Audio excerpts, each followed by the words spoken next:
Hey folks, this is Vint with Dad's Gaming Addiction, and today we're going to quickly review the Political Machine 2020. This is a game that you can find on Steam for about 15 bucks.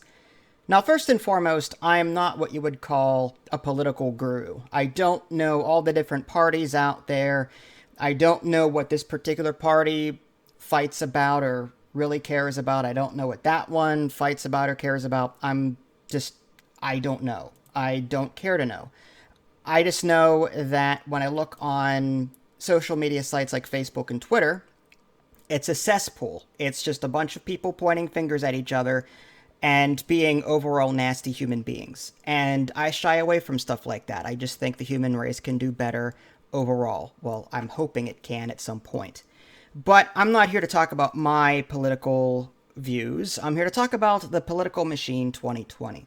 So, my point to that was you don't have to be a political guru in order to play this game. It's relatively simple. It's more of an action point system in the sense that the game plays out over a series of turns, and you can set how many turns you want to play. Now, it's not an exact figure, like you can't choose exactly 32 turns or exactly 122.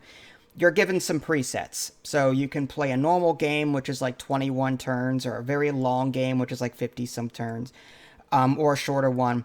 But the game is played over a series of turns, and every turn you have so many action points. With those action points, you're going to be traveling around the map, and you're going to be using money, typically, to advertise yourself.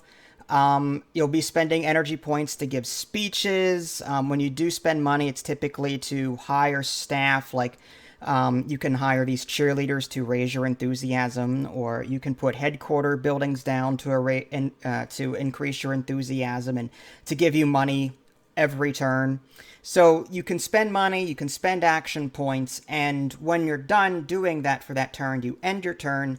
Your action points reset back to full and rinse and repeat for however many turns the game will go on. So it's kind of like a worker placement in the sense that, okay, I'm going to do this turn and assign this person here, then so on, so on. And then after you've gotten through, I think, the first couple of turns, then you can bring in a vice president and you can choose from the list, and they will automatically go around doing speeches for you. You can't actually control them. They will just do their own thing.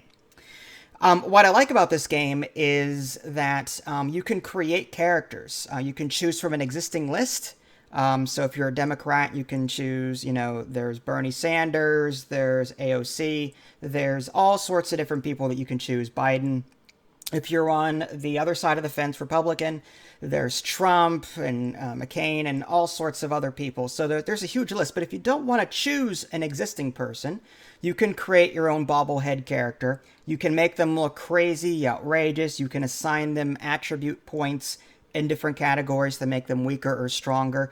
Like, you can give them more action points every turn, but you have to make their intelligence less so that, they don't do as well on a show that they appear on, or their responses aren't that good. Different things like that. You can also assign points to their political issues. So there's a huge list of political issues, like how I feel about the coronavirus, or I feel strongly about this, or I don't feel strongly about this.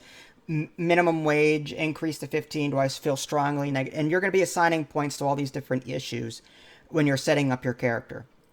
The biggest complaint that I have with this game, there's something called an ideology tree, and there's different ideologies. So there's like Democrat, Republican. Well, beyond that, there's like conservative. So there's all these different categories, and you don't know what the tree is, the progress tree is, until you actually get in game to look at it.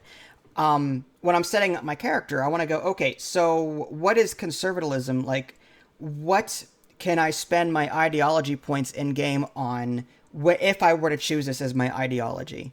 Or if you're going for the more, giant meteor 2020 ideology, which is possible, by the way. What ideology points or what ideology skills or things can I get in this tree? There's no way to see that prior to setting up the game. So I would like to have seen some kind of preview system when I'm setting up my ideology for my character. I want to know, okay, what does this I mean, the political gurus will know what each of these categories do or what they mean, but to someone that doesn't know too much about politics, they're going to scratch their heads going, well, I don't know what they believe in, so I don't know what their ideologies are going to be or what I can expect out of this. So I would like to have seen some kind of preview system so I can see what tech tree, I call it a tech tree, political tech tree that I'm getting should I choose that. Other than that, the game is fairly simple. Again, you're just spending points going around the map, and the strategy typically is try and make the states turn into your color. There is no independent, so you're either Republican or you're Democrat. If you're Democrat, you want to try and get as many blue states as possible. There are electoral votes, so like Florida or California or Texas are going to give you more points if you sway them to your side than, say, Illinois or Arkansas. You know what I mean? So you have to go around the map, trying to win those big states over, but there's also swing states like Pennsylvania and, Ohio, Florida, and they can swing either way, so you kind of have to go there and pay special attention to them. Again, spending money on advertising so that you get some votes over time, or putting cheerleaders down. You can give speeches, and you can either like smear your opponent, or you can talk about yourself and try and win the people over that way. It's all very simple for the most part. So, like I said, you don't need to be a political guru in order to play this game. Do I recommend it? Kind of on a sale. Like, this is not a game that I would play over and over and over and over again. Like, it loses its appeal after a game or two.